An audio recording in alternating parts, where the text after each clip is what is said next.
सभी को सादर नमस्ते। सनातन वैदिक धर्म यूट्यूब चैनल में आप सभी का हार्दिक अभिनंदन है।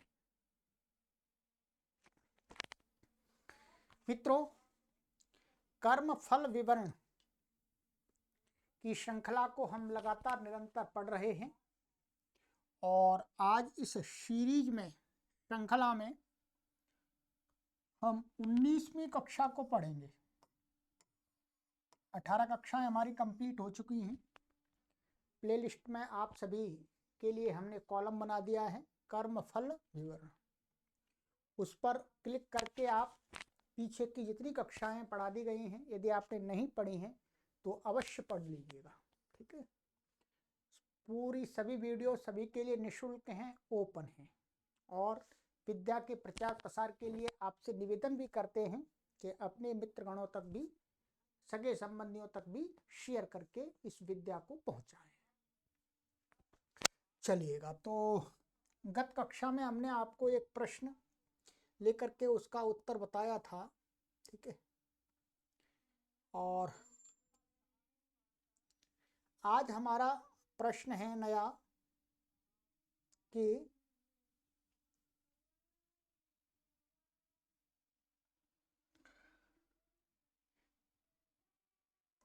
प्रश्न 21वां, अच्छे कर्म करने वाले धार्मिक व्यक्ति पर बाधा कष्ट आते हैं, क्या यह उनके अच्छे कर्मों का फल है? बहुत ही महत्वपूर्ण प्रश्न है। इस प्रश्न का सही उत्तर न जानने के कारण अनेक लोग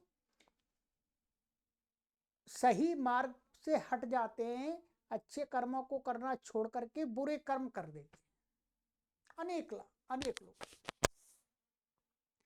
समाज में देखते हैं, अरे जो अच्छे कर्म कर रहा है वो तो परेशान है, उस पर बाधाएं आ रही हैं, और जो बुरे कर्म कर रहा है वो मौज मस्ती कर रहे हैं, आयासी कर रहे हैं, गाड़ियों में घूम रहे हैं, शराब पी रहे हैं तो भी पैसे की कोई कमी नहीं है, जुआ खेल रहे हैं तो भी कोई पैसे की कमी नहीं है, व्यभिचार कर रहे हैं तो भी कोई पैसे की कमी नहीं है, खूब उनके पास धन दौलत है। तो चलो, हम अच्छे कार्य कर रहे हैं तो हमें खाने को ठीक से रोटी भी नहीं मिल रही, तो हम भी बुराई कर्म कर लेते हैं। ठीक है, पर वो हमेशा उनका विचार तो ये जरूर रहता है कि हाँ, ये बुरा कर्म है। मैं अच्छे कर्म करके भी ठीक से रोटी पानी नहीं कर पा रहा, तो जो अपने अच्छे कर्म है उनको रखता तो वो हमेशा अच्छे ही कर्मों की श्रेणी में है, उनको गलत नहीं बताता कभी, ध्यान रखेंगे। और बुरे कर्मों को करने वाले व्यक्ति के जो बुरे कर्म हैं उनको बुरे कर्मों की श्रेणी में रखता है, चाहे बेशक उसको देखने में अच्छे लग रहे हैं उसका लाभ, पर रखता हमेशा बुरे कर्मों की ही श्रेणी में। ये तो पक्का विश्वास है। अपने कर्मों को, अच्छे कर्म जो कर रहा है उससे ठीक प्रकार कष्ट आ रहे हैं, बाधाएं आ रहे हैं, तो भी उनको अपने कर्मों को बुरे कर्मों की श्रेणी में नहीं रख रहा। ये ध्यान रखिएगा। इतना तो पक्का है कि बुरे और अच्छे का तो अधिकतर लोगों को ज्ञान हो जाता है। ठीक है, तो आइएगा, इसका ही उत्तर विस्तार से आज जानेंगे। ठीक है, और इसके अतिरिक्त आपको स्वयं भी चिंतन करना है, ध्यान रखें। ठीक है, उत्तर है इसका, अच्छे कर्म करने वाले व्यक्ति को ईश्वर की तरफ से सदा सुख, शांति, प्रेम, सहयोग, उत्साह, प्रेरणा आदि ही मिलते हैं।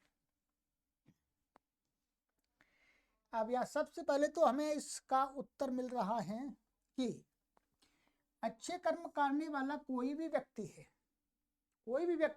कोई इसमें ये नहीं है कि हिंदू है या मुसलमान है या ईसाई है, कुछ नहीं, बस कोई भी अच्छे कर्म करने वाला व्यक्ति है, चाहे वो किसी भी देश का है, उस वाले व्यक्ति को ईश्वर की तरफ से हमेशा सदा सुख, शांति, प्रेम, सहयोग, उत्साह, प्रेरणा आदि ही मिलते हैं ईश्वर की तरफ से। जब कोई व्यक्ति अच्छे कर्म करके अच्छे कर्म करके फिर भगवान को साक्षी मान करके विचार करता है कि मैंने ये जो कर्म किया ये कैसा किया, तो उसको हमेशा यही प्रेरणा मिलेगी, अच्छा किया मैंने, सुख की अनुभूति होगी, शांति की अनुभूति होगी। ठीक, ध्यान रखेंगे। परंतु जब वो दूसरे लोगों से उसके विषय में कंपैरिजन करेगा और उनसे उत्तर मांगेगा तो फिर गलत उत्तर मिलेगा, ये ध्यान रखेंगे। तो ईश्वर से तो हमेशा अच्छे कर्म करने वालों के अंदर ये ही मिलते हैं, इसमें किसी भी प्रकार का विकल्प नहीं है। विकल्प का ना कोई ऑप्शन नहीं है, कभी नहीं मिलते हैं, ऐसा नहीं है। हमेशा ही अच्छे कर्म करने वाले को ईश्वर की तरफ से सुख, शांति, उत्साह, सहयोग, प्रेम, ये सारी चीजें मिलती हैं। ठीक है।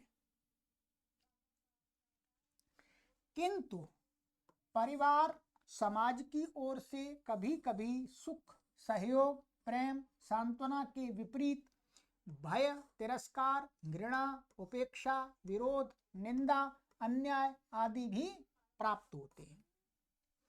परंतु अच्छे कर्म करने वाले व्यक्ति को परिवार की ओर से, समाज की तरफ से, जो समाज में रहते हैं, कभी सुख भी मिलता है, सहयोग भी मिलता है, प्रेम भी मिलता है, सांत्वना भी मिलती है, बहुत अच्छा किया। कुछ लोग ऐसे भी होते हैं, ये भी देते हैं। परंतु कुछ विपरीत भी देते हैं। ठीक है, तिरस्कार भी करते हैं, घृणा भी करते हैं, उपेक्षा भी करते हैं, विरोध करते हैं, निंदा करते हैं, अन्याय भी करते हैं। ठीक है। तो इनका ये तो यहाँ पर ये कह रहे हैं, किंतु परिवार और समाज की ओर से कभी कभी सुख, इसके विपरीत ये मिलना चाहिए, परंतु इसके विपरीत मिलता है। परंतु कभी कभी ये भी मिलता है समाज और परिवार वाले लोगों की तरफ से, ध्यान रखेंगे। परिवार में कोई व्यक्ति अच्छा कार्य कर रहा है तो उसके परिवार के कुछ व्यक्ति ऐसे भी होते हैं, उसको सराहना करते हैं, उसको मोटिवेट करते हैं, भाई बहुत अच्छा कार्य कर रहे हैं, कोई दिक्कत नहीं है, पैसा नहीं आया, कोई परेशानी नहीं है, अच्छा काम किया आपने, है। और कुछ परिवार में ऐसे भी नादान लोग होते हैं जो उसका तिरस्कार करते हैं, अपमान करते हैं, अरे क्या अच्छे काम में फंसा हुआ है? खाने को रोटी नहीं मिल रही, ठीक से कुछ नहीं हो रहा है, अच्छा काम लगा हुआ है। तो ये चीज भी मिलती है, समाज में हमें दोनों चीजें मिल जाती हैं। परंतु परमात्मा की तरफ से अच्छे कर्म करने वाले के लिए हमेशा यही मिलते हैं, सदा सुख, शांति, प्रेम, सहयोग, प्रेरणा आदि। ठीक है। तो ये हो गया। अभी आइएगा और ऊपर, अभी ओपन होगा ये।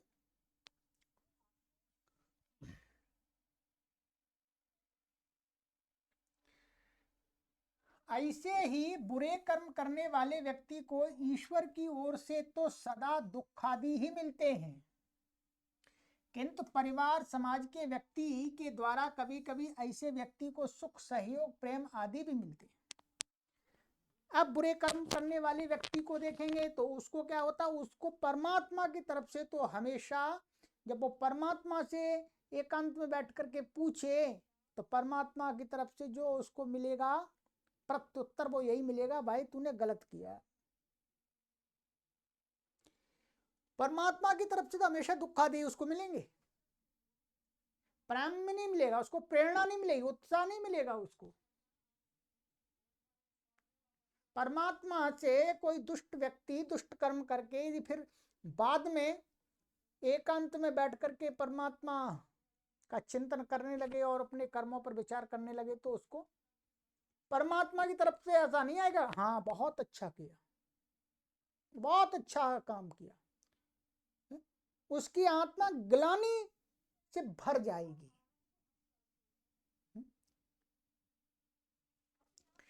तो प्रेम आदि, और ये समाज की तरफ से क्या होता है, कभी कभी ऐसे व्यक्ति को भी सुख मिलता है, सपोर्ट करते हैं लोग। ठीक है, ज्यादातर तो दुष्टों को सपोर्ट करते हैं। प्रेम आदि भी मिलते हैं। अच्छे कर्म कर्मों का फल सुख ही है, ध्यान रखेंगे। आगे कहते हैं कि अच्छे जो कर्म हैं उनका फल तो सुख ही है, किंतु समाज में अनेक बार इसके विपरीत यह देखने को मिलता है कि अच्छे काम करने वाले दुखी और बुरे काम करने वाले सुखी होते हैं। ये बिल्कुल दिखता है, सच में होता है ऐसा, समाज में अधिकतर भी दिखता है हमें। एक तो पहले ये स्पष्ट कर लें कि अच्छे कर्मों का फल तो सुख ही होता है, इसमें कोई ऑप्शन नहीं है, विकल्प नहीं है। परंतु समाज में हम कई बार देखते हैं कि जो बुरा कर्म करता है उसको, माने अच्छे काम करने वाले को दुखी और बुरे काम करने वाले को सुखी हम देखते हैं। जो शराब का ठेका चलाते हैं, ठीक है, मांस मदिरा आदि की दुकान चलाते हैं, उनके घर अच्छे अच्छे आलीशान बने हुए हैं, गाड़ियां भी खड़ी हैं, नौकर चाकर भी हैं। और जो एक ईमानदारी से छोटी सी दुकान चला रहा है उसके पास में उतने साधन नहीं है। परंतु ध्यान रखेंगे, बड़ी कोठी बना लेना, गाड़ियां खड़ी कर लेना, ये बुरे कर्मों का फल नहीं है, ठीक है। तो कहते हैं किंतु समाज में अनेक बार इसके विपरीत देखने को मिलता है कि अच्छे कर्म करने वाले दुखी और बुरे कर्म करने वाले सुखी होते हैं। यह सब विपरीत स्थिति अज्ञानी, अन्यायकारी, स्वार्थी व्यक्तियों व समाज के द्वारा ही उत्पन्न की जाती है। इसके विषय में कहते हैं कि ये जो विपरीत स्थिति है, बुरे कर्म करने वाले को सुखी बनाते हैं और अच्छे कर्म करने वाले को दुखी बनाते हैं। वो क्या है, समाज की तरफ से ये विपरीत अज्ञानी लोगों के द्वारा, अन्यायकारी लोगों के द्वारा, स्वार्थी लोगों के द्वारा, स्वार्थी व्यक्तियों के द्वारा व समाज के द्वारा ही उत्पन्न की जाती है। अच्छे कर्म करने वालों में किन्हीं के जीवन में कष्ट बाधाएं देखी जाती हैं, देखी जाती है, सभी की तो नहीं देखी जाती, पर कभी कभी देखा भी जाता है ऑप्शनल। उनके अनेक कारण हैं। अब बात करेंगे, ये उनके ही कर्मों का फल है ऐसा नहीं कहेंगे। अच्छा व्यक्ति अच्छे कर्म करके यदि हमें दुखी दिखता है तो वो उसके अच्छे कर्मों का फल नहीं है। दुखी व्यक्ति बुरे कर्म करके यदि सुखी दिखता है तो उसके वो बुरे कर्मों का फल नहीं है, ये भी ध्यान रखेंगे। उसके सुखी आदि होने में, दुखी आदि होने में अन्य कारण भी हो सकते हैं। जैसा कि बताया था आपको कि हम सुखी और दुखी किसी अन्य के कर्म के प्रभाव या परिणाम से भी होते हैं, ठीक है।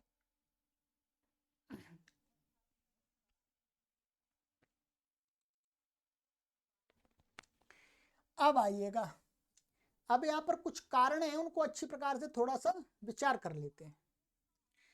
पहला यहाँ पर बताया इन्होंने कि अच्छे काम करने वाले आदर्श व्यक्तियों के कारण समाज में जो बुरे काम करने वाले अनादर्श व्यक्ति हैं उनके हितों स्वार्थों में बाधा उत्पन्न होती है। परिणाम स्वरूप वे बुरे व्यक्ति अच्छे व्यक्तियों तथा उनके कार्यों का अनेक प्रकार से विरोध करते हैं, कष्ट पहुंचाते हैं, ठीक है। क्या अच्छे काम करने वाले जो आदर्श व्यक्ति होते हैं, अच्छे श्रेष्ठ व्यक्ति होते हैं, व्यक्तियों के कारण समाज में जो बुरे काम करने वाले लोग हैं, अनादर्श व्यक्ति हैं, इनको लोग अपना नेता नहीं मानते, उनके हित अपने स्वार्थ में क्या होती है, अच्छे व्यक्तियों के कार्य के कारण से उन्हें बाधा लगती है। उनको अपने कार्य अधूरे दिखते हैं, भाई मेरे हमारे कार्य पूरे नहीं होंगे, उत्पन्न होती है। तो परिणाम रूप स्वरूप में क्या होता है, जो बुरे व्यक्ति होते हैं वे अच्छे व्यक्तियों को उनके कार्यों के अनेक प्रकार से विरोध कर देते हैं, उसमें अड़ंगा अटका देते हैं, परेशानियां खड़ी कर देते हैं। तो इस कारण से क्या है, अच्छे आदमी को अच्छे काम करते हुए भी क्या है, बहुत अनेक प्रकार की बाधाएं उत्पन्न कर देते हैं। तो ये अच्छे व्यक्ति के अच्छे कर्मों का फल नहीं है, ये क्या है, जो बुरे व्यक्ति हैं उनके कर्मों का प्रभाव अथवा परिणाम है। ये अच्छे व्यक्ति के कर्मों का फल नहीं है, ध्यान रखेंगे। ये हो गया। दूसरा है हमारा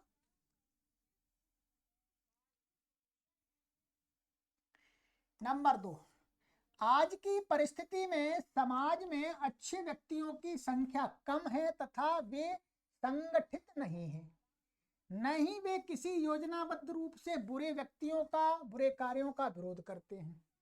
ये अच्छे व्यक्ति चाहे बेशक वो अच्छा कार्य करते हैं, पर इनके अंदर ये न्यूनता है, ये न्यूनता है, ध्यान रखेंगे। चाहे हम बेशक अच्छे हैं, परंतु हमारे अंदर जो कमी है, अज्ञानता है, उसका तो फल मिलेगा। क्या कह रहे हैं? आज की परिस्थिति में वर्तमान में देखें तो समाज में जो अच्छे व्यक्ति हैं उनकी संख्या एक तो कम है, और दूसरा क्या है, वे आपस में संगठित भी नहीं है। क्या है? आपस में संगठित भी नहीं है, ये कमी है अच्छे व्यक्तियों की। ना ही वे किसी योजनाबद्ध रूप से अर्थात मिलकर के, संगठित होकर के किसी बुरे कार्य का, बुरे व्यक्तियों का या बुरे कार्यों का विरोध करते हैं। बिना योजनाबद्ध तरीके से यदि हम कोई काम करेंगे, बुरे कर्म का विरोध करेंगे, तो वो असफल होगा, ध्यान रखेंगे।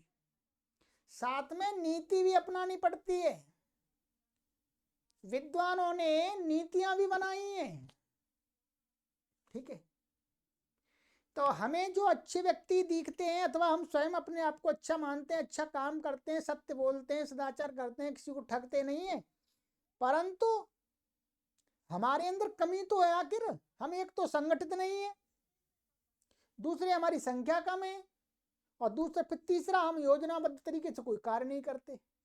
बिना योजना बनाए हम किसी भी बुरे गलत आदमी का विरोध कर देते हैं, तो फिर वो अटैक करेगा हमारे ऊपर। तो इस कारण से भी वो दुखी दिखते हैं हमें कभी कभी। ये कभी कभी है, हर के लिए नहीं है। नंबर 3, इसके विपरीत बुरे व्यक्तियों की संख्या अधिक है। यदि कहीं कम भी है तो वे योजनाबद्ध रूप से अपने स्वार्थ की पूर्ति के लिए मिलकर कार्य करते हैं। ये बुरे व्यक्तियों के अंदर क्या है, एक तो बुरे व्यक्तियों की संख्या अधिक है, ये तो मानेंगे आप। हर जगह पर देखेंगे, कहीं पर भी कम्युनिटी, गांव में देख लीजिएगा, पड़ोस में देख लीजिएगा, गली मोहल्ले में देख लीजिएगा, प्रदेश में देख लीजिएगा, बुरे व्यक्तियों की संख्या अधिक है, ठीक है। और कहते हैं कहीं यदि है भी कम तो वो क्या है, संगठन बना के रहते हैं, संगठन बना करके वो अपने बुरे कार्य को भी अंजाम दे देते हैं, उसको भी पूरा कर देते हैं। तो ये इस कारण से है। वो यदि कोई एक अच्छा व्यक्ति है, अच्छे व्यक्ति है 4 मत मानिएगा, मानिए 10, और बुरे व्यक्ति हैं 5, तो वहां पर क्या है, जो अच्छे व्यक्ति हैं वो अलग अलग हैं, सभी अपनी ढपली अपना राग कर रहे हैं, और जो दुष्ट व्यक्ति हैं वो संगठित हैं एकदम, ठीक है।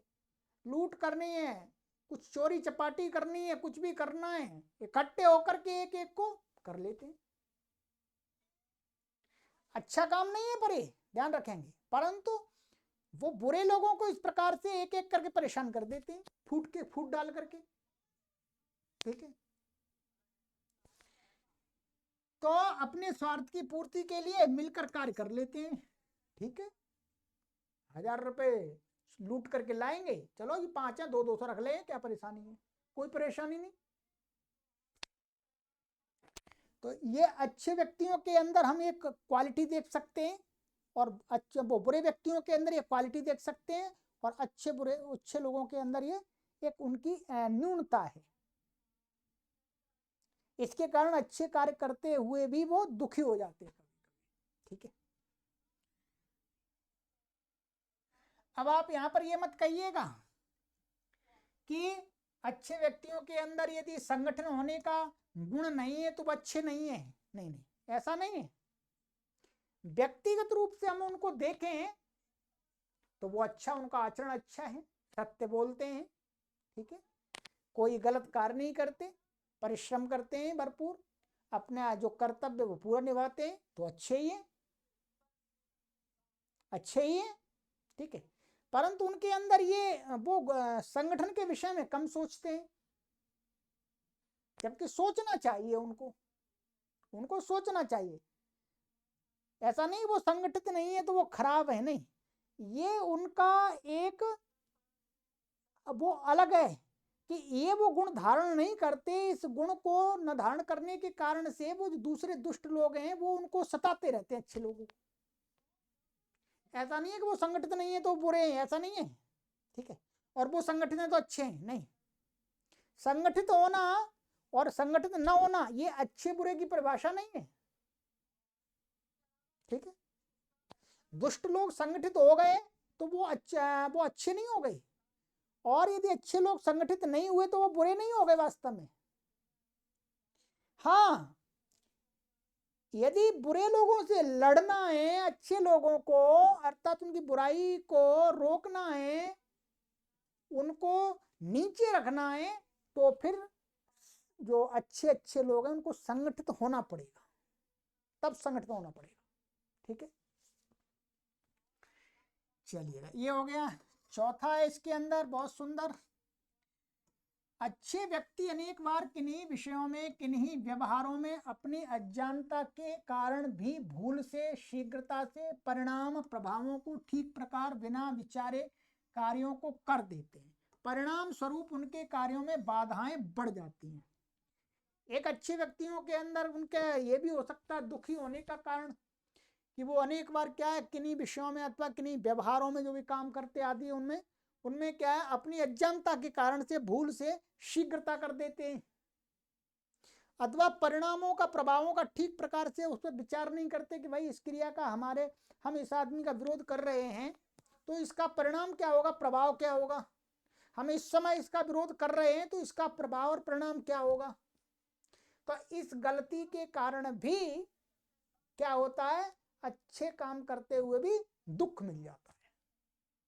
वो उसकी क्रिया का प्रभाव और परिणाम है, और हमारी क्रिया का परिणाम और प्रभाव है, फल नहीं है। ठीक है, तो उनके कार्यों में परिणाम स्वरूप क्या बाधाएं बढ़ जाती हैं, कष्ट बढ़ जाते हैं। चलिएगा, ये हो गया। नंबर 5, अनेक बार अच्छे विचारों वाले व्यक्ति अपने सामर्थ्य, अनुभव, अभ्यास, साधनों की अपेक्षा अधिक मात्रा में बड़े बड़े कार्यों को प्रारंभ कर देते हैं। परिणाम स्वरूप उनको उन कार्यों में सफलता नहीं मिलती है और कष्ट होता है। ये भी बिल्कुल ठीक है। कभी क्या होता है, अच्छे विचारों वाले व्यक्ति भी अपने सामर्थ्य, अपना सामर्थ्य नहीं वो परखते देखते, अपना अनुभव नहीं देखते, अभ्यास नहीं देखते, साधन मैंने हमारे पास में कितने मीन्स, कितने साधन है, वो सब की अपेक्षा से क्या है, बड़े बड़े कार्यों को आरंभ कर देते हैं। हमने देखा है, स्वयं ऐसा देखा है? बड़ी गौशाला बनाने चल दिए, बड़ा स्कूल गुरुकुल बनाने चल दिए, साधन है नहीं, अनुभव है नहीं चलाने का, तो क्या होता है, वो गुरुकुल गौशालाएं और उल्टा कष्टदायक हो जाता है। ठीक है, तो इस प्रकार से भी होता है। तो परिणाम स्वरूप उनको उन कार्यों में सफलता के स्थान में क्या होता है, कष्ट मिलना चालू हो जाते हैं। ठीक है, अच्छा, छठा है आपका, अच्छे कार्यों को करना, सत्य व आदर्श पर चलना स्वभावतः परिश्रम साध्य कष्टकर ही होता है। इसके विपरीत बुरे कार्यों को करने व सत्य अनादर्श मार्ग पर चलने में कोई विशेष पुरुषार्थ आदि की अपेक्षा नहीं होती। ये भी बहुत अच्छा रीजन है। अच्छे कार्यों को करना, सत्य व आदर्श पर चलना स्वभावतः परिश्रम साध्य होता है। भाई कोई भी अच्छा कार्य करते हैं तो उसमें बहुत परिश्रम लगता है, बहुत सावधानी बरतनी पड़ती है, जीवन को बहुत व्यवस्थित रखना पड़ता है, अनुशासित रखना पड़ता है। ठीक है, जैसे अपन आप पहाड़ पर चढ़े तो पहाड़ पर चढ़ने में बहुत शक्ति लगती है।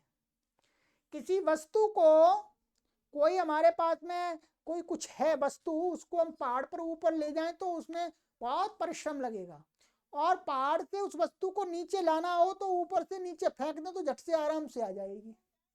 इसी प्रकार से अच्छे कार्यों को करना का अर्थ है पहाड़ पर चढ़ना, और बुरे कर्मों को करना है पहाड़ से आसानी से गिर करके नीचे आ जाना। ठीक है, तो वही कहा, इसके विपरीत बुरे कार्यों को करने में असत्य अथा अनादर्श मार्ग पर, अनादर्श माने कोई आदर्श बनना ही नहीं है, कुछ नहीं बनना, चलो। तो इस प्रकार के मार्ग पर चलने पर कोई विशेष पुरुषार्थ आदि की अपेक्षा नहीं होती, इसलिए ऐसा लगता है आसानी से हो जाते हैं। बीड़ी पीना, शराब पीना आसानी से व्यक्ति सीख सकता है, परंतु बीड़ी छोड़ना, शराब छोड़ना, झूठ छोड़ना, इसके लिए व्यक्ति को बहुत परिश्रम करना पड़ता, पुरुषार्थ करना पड़ता, अभ्यास करना पड़ता है।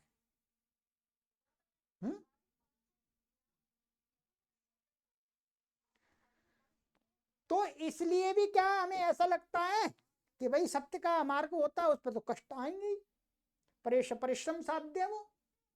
ठीक है, तो ये भी एक कारण होता है। अच्छे व्यक्ति के जीवन में कभी कभी कुछ कठिनाई आती है अच्छे कार्य करने में, तो क्योंकि अच्छे कार्य करने में तो परिश्रम लगता है, कठिनता कष्ट आते ही हैं। ठीक है, दूसरा 7वां है, बहुत कई बिंदु दिए हैं, 8 बिंदु दिए इन्होंने। 7वां है, अच्छे व्यक्तियों को प्राप्त होने वाले सम्मान, प्रतिष्ठा, सुख, समृद्धि को सहन न करके बुरे व्यक्ति ईर्ष्या, द्वेष, प्रतिस्पर्धा के कारण अच्छे व्यक्तियों के विरुद्ध झूठे मनगढ़ंत मिथ्या आरोप लगाकर उनको फंसा देते हैं तथा सामान्य जनता को अच्छे व्यक्तियों का विरोधी बना देते हैं। ये सही है, मान जब अच्छे व्यक्ति को जो प्राप्त होने वाला समाज से जो सम्मान है, प्रतिष्ठा है, सुख समृद्धि है, उसको जो बुरे व्यक्ति ईर्ष्यालु होते हैं, दुष्ट प्रवृत्ति के, वो उसको सहन नहीं कर पाते तो उन पर समाज में क्या है, अफवाह फैला करके उनको बदनाम कर देते हैं। ठीक है, तो उस अफवाह के कारण से समाज में जो अच्छे व्यक्तियों का एक बुरा, कभी कभी देखा है हमने, अच्छे व्यक्ति को भी लोग बुरा मानने लगते हैं, गलत टेढ़ी नजर से देखने लगते हैं। तब उसको जो कष्ट बाधाएं आती है अच्छे व्यक्ति को, तो वो उन दुष्ट व्यक्तियों के जो झूठे मनगढ़ंत मिथ्या आरोप आदि क्रियाओं के परिणाम स्वरूप मिलता है, प्रभाव स्वरूप मिलता है। ठीक है, वो उसका अच्छे व्यक्ति के अपने कर्मों का ये फल नहीं है। ठीक है, अब इससे बचने के लिए अच्छे व्यक्ति को उपाय सोचना पड़ेगा। जिस समय कैसी परिस्थिति है उस समय उसको उपाय सोचना पड़ेगा उस कष्ट से, आपदा से निकलने के लिए। ठीक है, दूसरे की क्रिया के गलत परिणाम, गलत प्रभाव से बचने के लिए यथाकाल यथोचित उपाय करना होगा। ठीक है, तो ये विरोधी बना देते हैं, ये भी एक कारण हो सकता है। अब 8वां है आपका, अच्छे कामों को करने वाले आदर्श व्यक्तियों को जो कष्ट बाधा आदि का सामना करना पड़ता है, उसे अच्छे कर्मों का फल तो नहीं मानना चाहिए, किंतु इन कष्टों बाधाओं को अच्छे कर्मों का परिणाम, प्रभाव कहा जा सकता है। देखो, फल तो नहीं कह सकते किसी भी हालत में, अच्छे कर्मों का ये फल नहीं, अच्छे कर्मों का फल तो हमेशा अच्छा ही सुख होगा।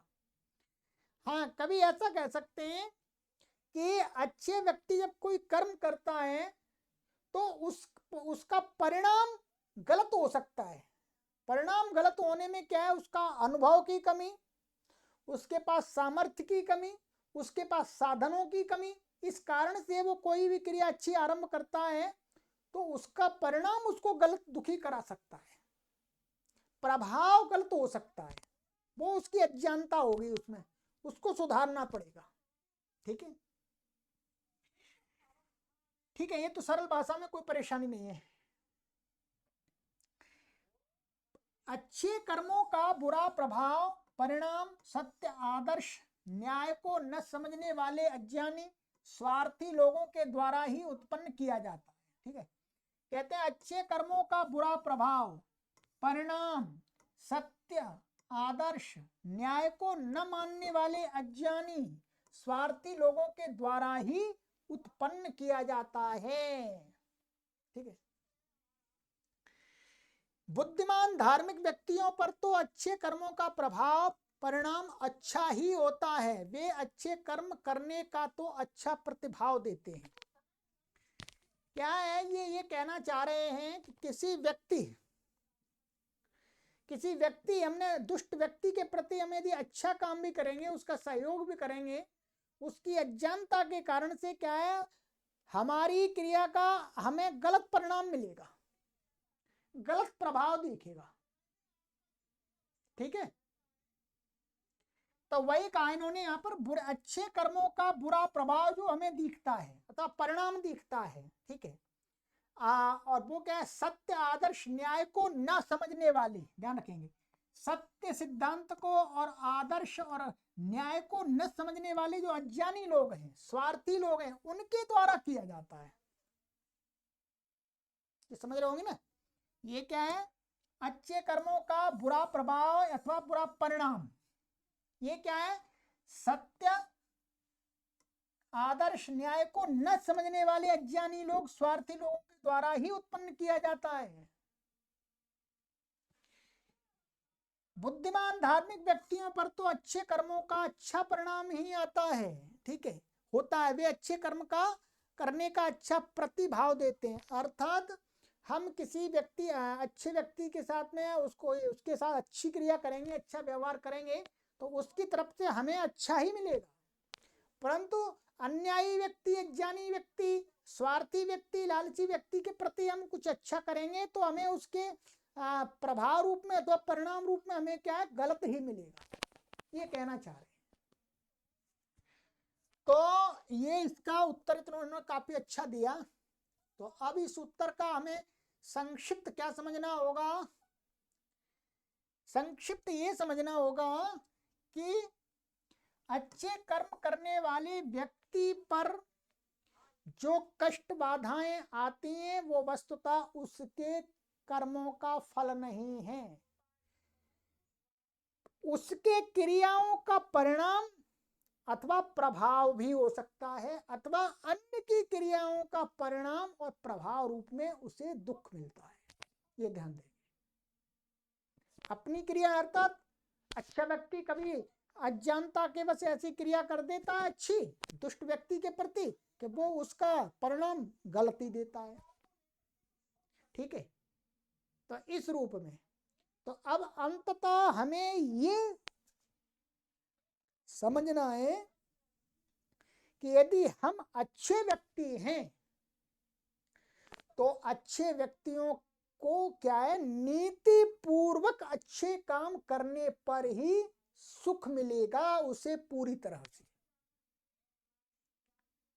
ज्ञान पूर्वक कर्म करने से ही पूरा सुख मिलेगा, फिर उसे परिणाम रूप में और प्रभाव रूप में दुख नहीं मिलेगा। उस प्रभाव रूप में भी सुख मिलेगा और परिणाम रूप में भी सुख मिलेगा और फल रूप में भी सुख मिलेगा। नीति पूर्वक अच्छे व्यक्ति यदि संगठित नहीं है तो संगठित, नीति कहती है संगठित बनो तो संगठित बनना पड़ेगा। नीति कहती है कि दुष्ट व्यक्ति के साथ अच्छा व्यवहार उतना वैसा मत करो कि ऐसा दुष्ट व्यक्ति जो गलत हमें दे दे। गांधी जी वाली बात कि भाई दुष्ट व्यक्ति एक थप्पड़ मारे तो दूसरा गाल भी कर दो, तो ऐसा मत करो। तो एक गाल करेंगे तो वो और दोबारा दुख देगा। ठीक है, ये सही है बिल्कुल, ये गांधी जी वाली बिल्कुल गलत बात है। गांधी जी ने पता नहीं किस भाव से कही है परंतु बिल्कुल गलत है। नीति से रहित है कि कोई व्यक्ति हमारे गाल पर यदि चांटा मारता है तो इस गाल को भी कर देना चाहिए। ये तो दर्शनों के अंदर भी कहीं पर भी ऋषियों मुनियों और योगियों के लिए भी ये व्यवहार नहीं कहा कि योगियों को कोई एक थप्पड़ मारे तो उस योगी को दूसरा गाल भी कर देना चाहिए। ये गांधी जी ने पता नहीं ये नीति कहां से सीख ली। अच्छी नीति नहीं है, ये आदर्श नीति नहीं है, ये परिणाम में सुख देने वाली नीति नहीं है। ध्यान रखेंगे, किसी भी क्षेत्र में ये सुखकारी या ये लाभदायक नीति नहीं है। ठीक है। हाँ, कोई व्यक्ति थप्पड़ मारता है तो पहले तो अपना बचाव करना चाहिए, अपनी सुरक्षा करनी चाहिए। ठीक है।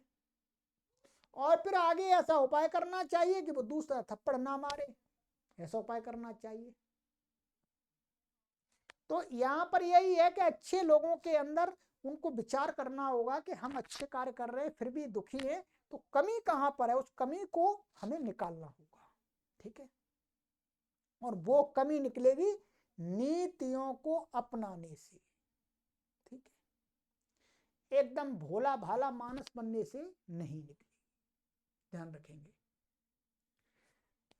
और ये भी ध्यान रखेंगे, अच्छे कर्म अच्छे ही होते हैं, बुरे कर्म बुरे ही होते हैं। बुरा व्यक्ति भी अच्छे कर्मों को अच्छा कहता है और अच्छा व्यक्ति भी अच्छे कर्मों को अच्छा कहता है। बुरे कर्मों को बुरा व्यक्ति भी बुरा कहता है और अच्छा व्यक्ति भी बुरा ही कहता है। तो आज की कक्षा में इतना ही करते हैं। अब अगली कक्षा में आगे प्रश्न लाएंगे, नया प्रश्न आएगा हमारा। संसार में शुभ कर्म करने वाले दुखी और अशुभ कर्म करने वाले सुखी क्यों दिखाई देते हैं? वैसे काफी उत्तर मिल गए, फिर भी और इन्होंने एक संक्षिप्त से प्रश्न बना दिया है, तो उसका भी बात कर लेंगे। ठीक है।